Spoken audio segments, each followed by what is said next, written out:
Hi there, in this video today we're going to talk about the Easton Triumph arrows. Now the Easton Triumph arrows last appeared in the Easton catalogue in 2017, so it was quite a while ago they actually stopped them, but I've managed to get some arrows, end of line, very cheap, about £3 a shaft to be honest, and then you've obviously got to buy some points and some pin knocks and things like that, and some feathers to put on them or whatever you're going to do.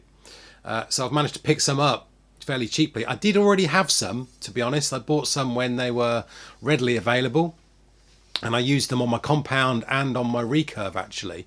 So today I'm just going to have a look and take you through what the Triumph arrow was all about, and the sizes and spines and what you could add to it in case you come across some in later life, and you maybe want some. You might find some end of line like I did in 2023, or you might find them second hand on eBay to look at or something like that.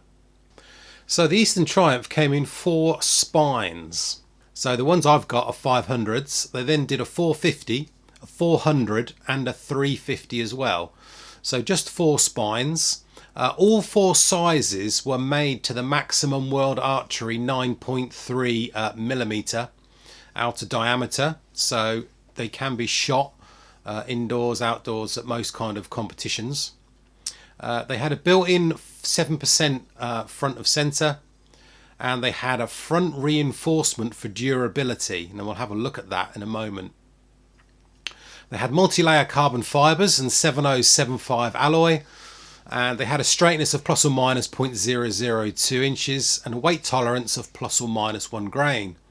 Now what you could add to these, you could add the Triumph points, and these were pretty sharp points, and you could add a super uni bushing, a G uni bushing, or a pin adapter. Now I've always gone for the pin adapters on mine, and you could have fit the microlight super knock, a normal super knock, 3D super knock, or even a G knock with the G uni bushing, a pin knock, and a G pin knock, although I put a biter pin knock on mine. So these are the points. I've got 2 different sizes here, one with a hollow tube in it, which will be the lighter one, and one with a fairly filled in tube, that will be the heavier one. I'll just check those out on the grain scale. So the partly filled one is coming out at 175 and 125 for the non-filled one. Although they did do points in 100, 125, 150, 175 and 200, and I have got some 200 grain points already in some of my arrows. They're a standard length, so they don't vary on the length depending on the weight, and you just have more of a filled center on these. About 3/4 of an inch for the length of the actual point itself, and it is quite sharp. So let's show you the differences between these arrows. Now this Triumph arrow is one of the only arrows I know of where you have to cut it from the back, so it can be a pain if you've already fletched it, then you want to recut it. You're going to have to move your vanes on there, but they tell you where to cut and not to cut by this gold sticker on each of the shafts, whereas the other end doesn't have a sticker on it. So the stickered end means cut it from this end. So hopefully you can see there the differences between this. So this is the front end, the reinforced front end, so it will take some stick, and this is the back end, so you can really see the differences here. So these need to be cut from the gold sticker end if you're buying them from new. Obviously if you buy them used they won't have the gold sticker on, but you just need to remember to cut them from the back if you're going to modify them. So here's one that's made up already. Here we've got a fairly nice long feather on here for kind of indoors archery for me, for compound and recurve.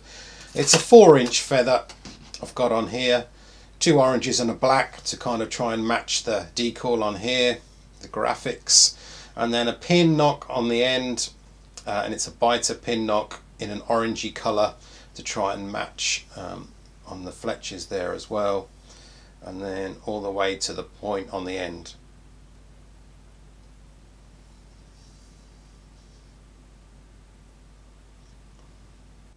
So I really like these Triumph arrows. I think one of the reasons why I really liked them was because they were kind of one of the only kind of carbon arrows which had a full size diameter for those line cutters. Whereas a lot of, I know you can probably get them in an aluminium, a really fat arrow in an aluminium steel, but from a carbon point of view you kind of couldn't get them. These came out around the same sort of time as the Easton Fat Boys. You probably remember those, as I believe they were a lot more popular than these Triumphs. But a Fat Boy, an Easton Fat Boy, is another arrow to look out for if you're looking for a really fat indoor carbon arrow. So that is the Easton Triumph arrow that you can no longer get anymore. I hope you liked the video. If you did, give it a like and don't forget to subscribe to the channel, and I'll see you soon.